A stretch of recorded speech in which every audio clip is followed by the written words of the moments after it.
Hey, you guys, Hi, look who's everyone. here. It's Trevor. Now, if you remember... Wait a minute. Welcome to Daily Alison. Now, if you remember not the last time, but there was a time where I had Trevor on. I think it was on a phone call, and he was all like anti-Brooklyn. Now I'm not. I love Brooklyn. I can't believe I ever said anything bad about Brooklyn. I've only been here since last night, and it's fantastic. It has trees, and it's a little quieter than Manhattan, and the people are charming, and they're all mom and pop stores. Oh my God, Brooklyn has gotten to you too much. Yes, absolutely. You've gone too far. I know. Now, Trevor was actually saying he might move to Brooklyn, which, if you're Trevor's friend, you live in LA, he's not really going to move. I'm just letting your mom know. Yeah, thanks. But I would. That's 2 for 2 California friends who visited me who have said they want to move to Brooklyn. That's how much people like Brooklyn when they see it. And do you have anything to add to that? Well, I just wanted to say that I live on Sunset in LA, and being here, it's quieter than in LA. It feels like I'm in the countryside. It's very quiet here. Yeah. Later we're going to go milk a cow. Did you know that I actually have milked a cow before? No, I didn't. Have we talked about this? No, that's yeah, pretty amazing. I went to what that. Happened? It was, well, there's this salve that you put on their teats, and they call them teats. I know it sounds like...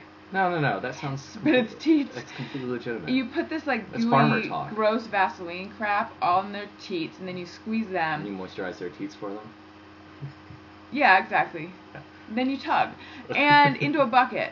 Well, you sit... First of all, Okay, first of all, you have to wear this, like, horrible Western attire. You have to. It's the rule. The cows won't produce milk otherwise.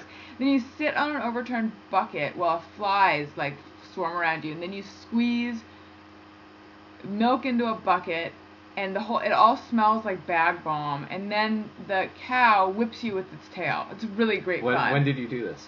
When I went to a horrible summer camp called Rawhide when I was... You know about Rawhide, don't you? No. It traumatized me. It was terrible. But it sounds hilarious. Oh, it was in Bonsall, California, and... How old were you? I was 10. Yeah. It was This is going to make you laugh, but it was the worst 6 days of my life. It was only 6 days. I didn't take a shower the whole time. Really? Because I thought you skipped showers from time to time. I was making a joke about that earlier, but I don't in real life. But when I'm depressed, I do. Like, I seriously, I don't think I went to the bathroom the whole time I was there. Wow, that's impressive. It was a religious camp. Seriously? Yeah. That's really funny. I know. What religion?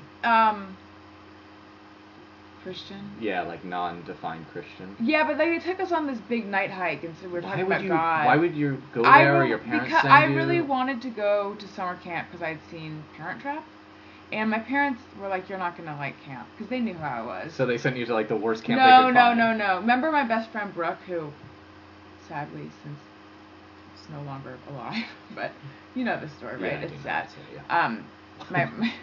Whenever we talk on these things, we talk about death. Last time you brought up 9/11, like in my office. did? Yeah. I don't remember that. Yeah. Well, it's a good thing I have no memory for what I talk about. Yeah, no, good. Okay, so anyway, so my best friend when I was growing up, it's very sad. She died in a skydiving accident at the beginning of the year, and it's sad. But back to lighter stuff. I think she and I went to camp together, and I think they had found the camp. I don't know. She went back, actually. And I felt betrayed. I was like, you had fun at this horrible camp? Yeah. But anyway, we got into a fight, like a couple days in. Because what happened is, so it was like, animals eat before you?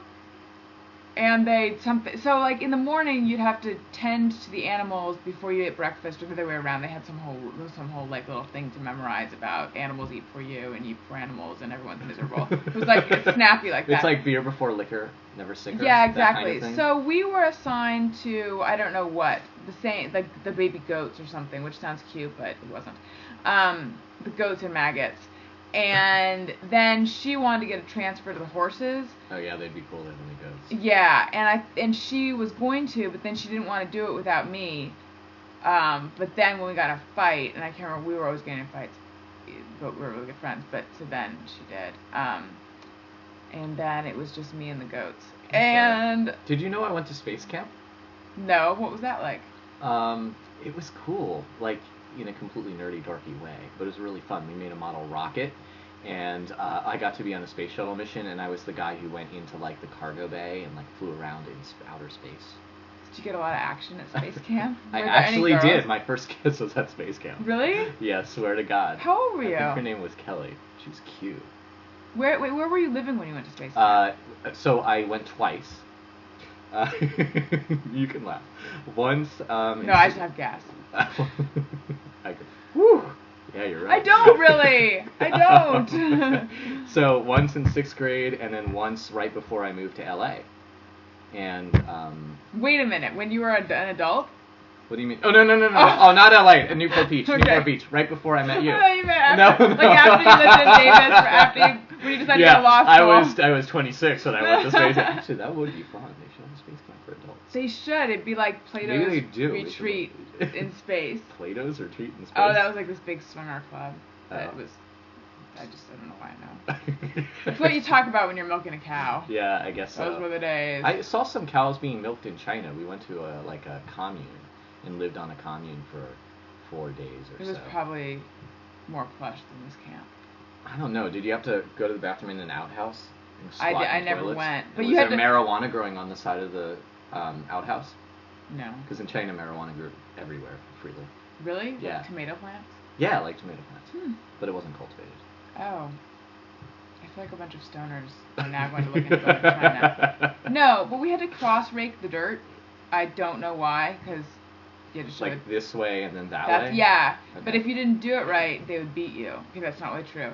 But it was imagine all... if this camp is still around. You better be careful what you say. Well, it used to be Mother Mick and Father something, and like it's different people. I've gone to the website and looked at it. It's a little bit different now. Okay. But anyway, it was all about like military precision. It was this weirdest place, and so everyone had to your bunk had to be uniform, so everyone had to have their pillow the same way. If you had anything tacked up to the wall, no, you weren't allowed to have anything tacked up to the wall. Like someone put pictures of their family up there, and they took her out back and shot her.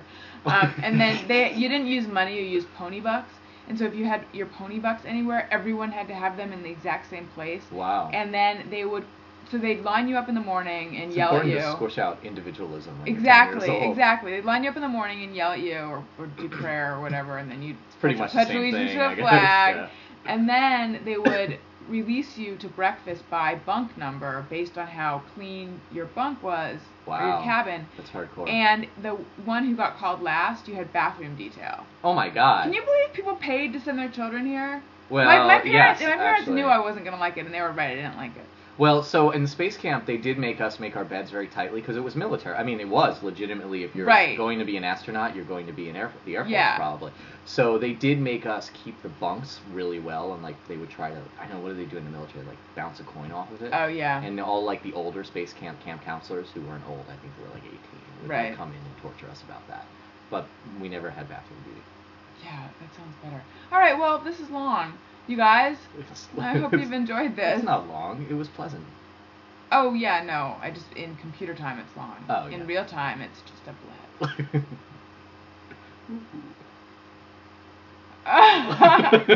Okay, we'll be back later. Bye, you Bye. guys. Love you. Bye.